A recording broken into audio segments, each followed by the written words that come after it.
আমার হাতের এই মাংসের রেজালাটা যারা খেয়েছে তারা সবাই খুবই পছন্দ করেছে। কারণ এখানে একটা সিক্রেট মসলা দিয়ে আমি এই মাংসটা রান্না করি। এখানে আমি কিছুটা তেলে পেঁয়াজটাকে নরম করে তারপরে গরম মসলাগুলো ভেজে নিয়েছি। আর খাসির মাংসগুলোকে আমি এখানে ভেজে নেব। একটু ভেজে যখন পানি চলে আসবে লবণ দিয়ে ভেজে নেব। তারপরে এখানে সিক্রেট মসলা ব্যবহার করব। তার জন্য আদা, রসুন, জিরা, পেঁয়াজ, কাঁচামরিচ এগুলোকে তেলে টেলে নিয়েছি। তারপর ব্লেন্ড করে এখানে আমি ব্যবহার করব। এখানে আর কাঁচা মসলা দিব না। আর হলুদের গুঁড়া, মরিচের গুঁড়া, একটু ধনিয়ার গুঁড়া দিয়ে দেব।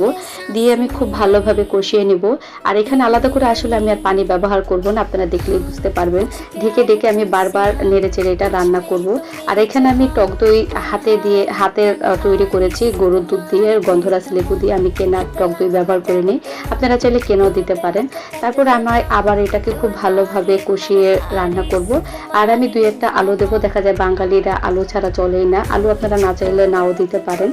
আর এটা যখন আমি রান্না করি আর দেখা যায় ভাজা মশলার যে একটা ফ্লেভার পুরো গন্ধে ঘর মমো করছে, আপনারা চাইলে ট্রাই করতে পারেন। আসলে বিশ্বাস করেন খুবই মজাদার হয় এই সিক্রেট মশলা দিয়ে খাসির মাংসের রেজালাটা। ভাত, পোলাও, রুটি সবকিছুর সাথে